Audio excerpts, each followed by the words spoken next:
You can now make online payments to Sri Lanka Atomic Energy Board via GovPay. The Criminal Investigation Department yesterday summoned suspended Commissioner General of Prisons Thushara Upuldeniya in connection with investigations into the illegal use of the presidential pardon to release prisoners. Upuldeniya was arrested by investigating officers last night after recording statements for over 4 hours. He was produced before Colombo Additional Magistrate Manjula Ratnayaka this afternoon. Presenting facts on behalf of the CID, Additional Solicitor General Dileepa Piris submitted to court that the name of the inmate released illegally from the Anuradhapura prison does not appear on the list of the 338 prisoners approved for presidential pardon. He went on to say that 57 prisoners not approved to receive the presidential pardon had been released on Christmas Day 2024, while 11 had been released on Independence Day 2025, and that the exact number of prisoners so released on Vesak Poya Day this year was still being ascertained. Additional Solicitor General Piris, who pointed out that this is a violation of not only executive but also judicial power, added that investigations have been lodged against all prison superintendents, starting with the Commissioner General, including probes into their assets. However, Defence Counsel Darshana Kurupu maintained that his client had acted in accordance with the circular issued by the Presidential Secretariat. He asserted that certain inmates became eligible for the presidential pardon after the issuance of the initial list of prisoners eligible for release on Independence Day, Vesak Poya Day and Christmas Day. The Defence Counsel went on to say that prison officials are authorized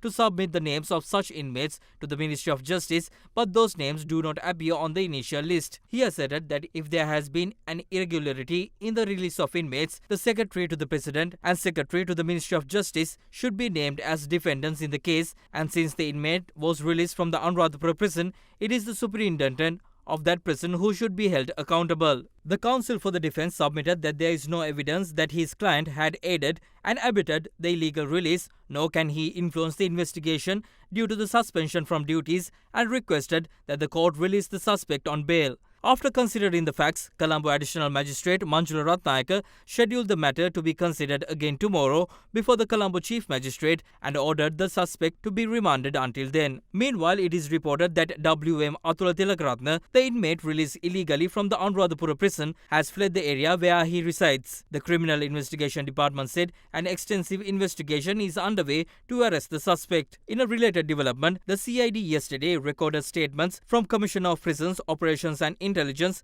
Gamini B. Disanayaka, who is also the spokesman for the department. This was in relation to his signature appearing on documents pertaining to the prisoners released illegally under the presidential pardon.